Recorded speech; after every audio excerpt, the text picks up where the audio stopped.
My Republican source tonight is one of the names potentially being discussed as a possible member of Trump's cabinet, Senator Bill Hagerty of Tennessee. Great to have you here. Senator, you just heard from some Republicans critical of Trump's performance. What was your assessment? You know, I watched the debate very carefully last night, as I did the debate back in June with Joe Biden.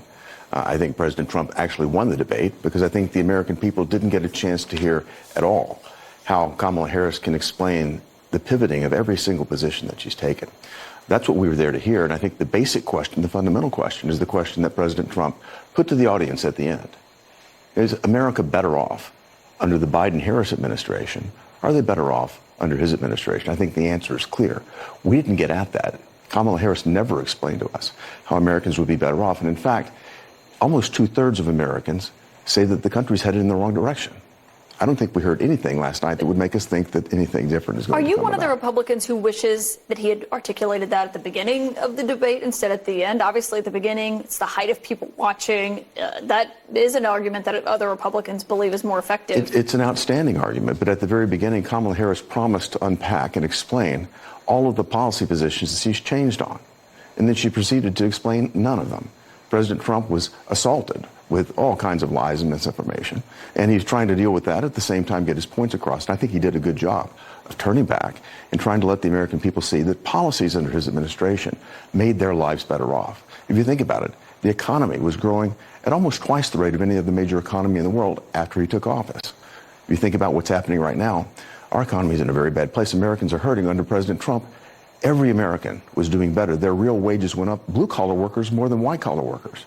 Today, workers are hurting, real wages are down.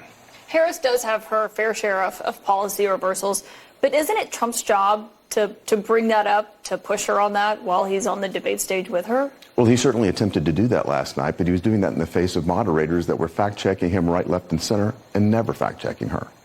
One of the fact checks, though, had to be about the Haitian immigrants. Do you believe that he should not have waded into that, given officials in that city say there's no evidence of it?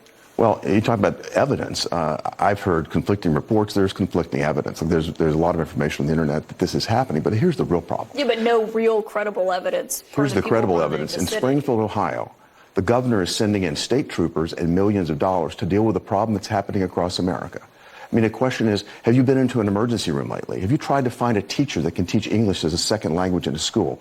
We have these problems in my home state of Tennessee thanks to this flow of over 10 million illegal migrants that have flooded this country under border czar Kamala Harris's watch. Well, and it's a fair point in the sense of we've heard from city officials who say school systems are being overwhelmed, hospitals are being overwhelmed. We have not heard from one city official who said that Haitian immigrants are abducting pets or doing that. And, you know, I was thinking... City officials aren't the only source. There are plenty of people who are saying this is happening. So I think it just needs to be verified. But the real point here is that immigrants... We've talked to multiple people there, the police commissioner, people there who've said that there's just no evidence of it. But immigrants have collapsed that city. Why is the governor sending state troopers in and millions of dollars When he's complaining that the federal government, Congress, is not doing more to help them in this need and sending in that money. But I do want to ask you about something because... I would just take one extra point on that because Go ahead. The answer isn't the Congress right here. The answer is the executive branch. The Biden administration came in when Kamala Harris's border czar in the first 100 days issued 94 executive orders tearing down the most secure border that we had under President Trump. That, in fact, brought this flow of illegal migrants that is causing the problem in Springfield, Ohio, and in my home state Right. as well. I think immigration is a fair point, but I think a false claim is what people had an issue with. But I do want to ask you about something because when Trump got off his plane in Philadelphia last night, I was watching who was getting off with him. And Laura Loomer was one of the people. I don't know if you know who she is. I don't. She's a far-right activist on Twitter. She's a self-described Islamophobe. She said a lot of horrible things. And today she was with Donald Trump at the 9/11 memorial in New York City. She is someone who has claimed 9/11 was an inside job, which obviously it was not. But is that someone that you want the Republican candidate surrounding himself with? Look, I don't know who the person is that you're talking about, but I would say that 9/11 was a travesty. It's amazing to me that we aren't spending more time focusing on the, quote, root cause of what's happening with terrorism around the world. I mean, we've got a terrible situation going on in the Middle East right now. It's because of Iran. And we have an administration, Vice President Harris wouldn't even mention Iran last night. But Iran is the root cause of all the instability in the Middle East. President Trump dealt with that. He put maximum pressure on Iran, and that enabled him to move the embassy from Tel Aviv to Jerusalem, to implement the Abraham Accords.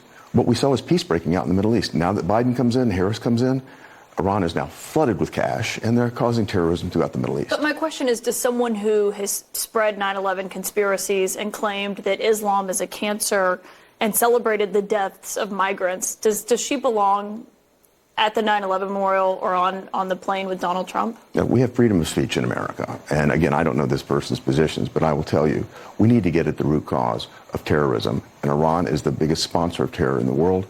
Harris and Biden have allowed them to have funds like they never had before, hundreds of billions of dollars. In the Trump administration, where I served, we shut off the funding to Iran. And guess what happened? We saw peace and stability break out in the Middle East. Hamas, Hezbollah, the Houthis were broke.